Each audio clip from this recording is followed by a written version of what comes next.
So, to celebrate this anniversary of this jewel for Denver, what's it mean? You said it right. This is a jewel. I mean, this is a treasure. I think, for me, you hear me often talk about players who pass the test of time, broadcasters, or anybody in their field who do something at a high level for a long time. I mean, that for me that says something. And for this ballpark to remain, for me, one of the most classic, beautiful ballparks in baseball, it says a lot about the Rockies organization, the fans who come here and cherish it and take care of it. It's a beautiful park, and what for me what sets it apart is we as Rockies and Coloradans and people who come a lot, we treasure it. But from the outside, people who come in as visitors always rave about this ballpark, how it's kept its allure, how it's kept its place in the game as a great ballpark. Do you remember your first visit to Coors? No. I wish I had an anecdote, but I don't. I do not remember it. I'd have to look at it. 95. I didn't come here as a Giant. I was in the American League. No, it had to be when I was with the Angels, Patrick, at some point in interleague play. One of those 2000, 2001, 2002, when I was with the Halos. Would have been one of the last new ballparks you probably pitched Yeah, at. yeah. Because that revolution was just kind of getting started in the mid-90s.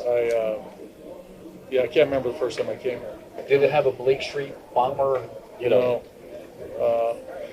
lore and feeling. I think when Bichette hit the walk-off home run here, and his fist pump, I always thought that was cool, right? The way he sort of flipped the bat and sort of gave the fist pump with a little smile. I thought, that's indelible, right? I remember, I remember seeing that, and I've seen it oftentimes, obviously on highlight reels. But I remember that one for sure. Buddy, I'm getting to, I guess, today. Yes. Fulford being back, obviously you sent him down. Yeah. What's the strategy behind keeping three catchers? Well, I think to fill out our 26-man roster, we couldn't get anybody here to pick up Shunk in that short of time. AAA teams in Reno, we got a team back east. It would have been a little tough, and I think we're trying to, work our way through, our next move. But Fulford was here. Here's a player here that we can get to help complement our roster. What is any more diagnosis on Shunk after what you told us just last night? a growing strain, injured list. Anytime you pull a hamstring, pull a groin, you just don't know because of you don't know the degree of the strain. But those are tricky, just like hamstrings and calves. Those are hard to. I think they're easy to diagnose. They're hard to give a time prognosis. I think Tovar could possibly come off that today. Is he pretty close to maybe activated? Tovar can come off the injured list. It depends on your definition of close, Patrick. I would say that he's at least a week to 10 days away. Does he need a rehab assignment, you think? We'll talk about that, but potentially yes. I know you monitored a bullpen with Marquez today. Is that right? Yes, I went out and watched. Yeah, absolutely. His fastball velocity is right where it's always been, maybe even a couple ticks up. At times, yeah. So, what do you think? Why the rough start for Mark? Well, just fundamentally, location. We had the one game where it was really high walk.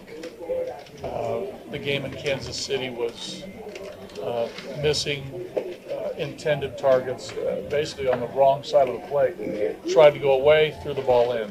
Tried to throw the ball in, missed away. So just the location has been his problem. And also I think the inconsistency of the slider and the curveball. He'll throw a good one, then he'll throw not a good one. He'll throw a good one. No, he's not consistently making pitches. And again, to keep going, I think there's a little bit of confidence when you're going bad. You're just not pitching with a lot of conviction right now, which I think you can get to. You think any miss rest at all? Yes, sure. Yeah, no doubt. We were hoping that the rust wouldn't be there pitching through spring training and here early in April, but I think there's a little bit of rust, but it should be coming off. Sometimes it's tough to get rust off. The really good rust removers are hard to come by. If there are any good ones. I'm open to suggestions on rust removers. Yeah, Rust-Oleum was. Rust-Oleum? Is that goes to the top of the list? Okay. Is that CLR stuff work? No, that's like lime and calcium and some residue. Yeah. Something. I have that. I don't think it works. Nothing against CLR, but I think we got to look elsewhere. Did Johnny Bench do rust remover, or was it paint with Johnny Bench? I can't remember. I can't even. Trilon, whatever it was. Just a steel wool thing? That's what we need? That's what I think. Old traditional elbow grease with steel wool. Steel wool is underrated for me as a product. I mean, you guys know what an SOS pad is? Sure, I do. You do? Quattro doesn't. I don't know. Do you know what an SOS pad is? I don't. Sorry. What Brillo? Yeah, Brillo pad. Not my wheelhouse. And there's the Brillo pad too, right? Yeah. Boy, the places we go. Yeah. It's okay. Hey, And Madge? What did Madge recommend? Oh, that's Olive, yes. You're soaking in In it. your hands? Yeah. Barkeeper's friend, you know about that? Oh, yeah. That's good. Yeah, it's That's old good school. stuff. That's good stuff. Hey, what's the approach with Hunter Green? Ooh, you gotta be ready for the fastball because it's coming. It's a big arm, Yeah. and it's a really hard breaking ball too. That's good with some break to it. But I think it's about the fastball. I mean, it's one of the better fastballs in all the game. So we got to be ready to hit the fastball, the breaking ball stuff. He's got a little feel for a change too. I mean, he's off to a great start. I mean, he is. Number one type stuff, and he's pitching to it so far. Next spot on your bullpen these past few games. Kinley and Bird have looked pretty good for you, and I know coming into the season it was kind of who's going to be ready. Who's going to come out of the pen. Are those guys sort of solidifying? Well, again, I think I talked about yesterday. I think for us, the bullpen performance has picked up. Almost all those guys have done a pretty good job over the last couple of weeks.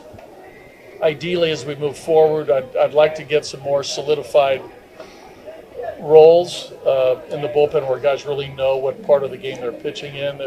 We sort of have that ironed out a little bit, but Kinley's made a jump for me just based on how he's throwing and his recent performance of appearances. Bird's been great in all different roles, right? I mean, Jake's capable of giving us a couple innings or more, which you need at times. We're hoping that CVG gave us that seventh inning yesterday. He ran into a little bit of trouble, but Agnos is 3 appearances. I think there's a lot to like there. Halverson had a good outing last night. Kinley's been better, so it's going to take all 8 of them to really help us get on a roll. Unfortunately, Alexander had a tough one last night in a very critical moment, but Scotty, I think, will be an integral part of the bullpen with consistent performance. But you need all of them. You need all those guys. Okay, guys.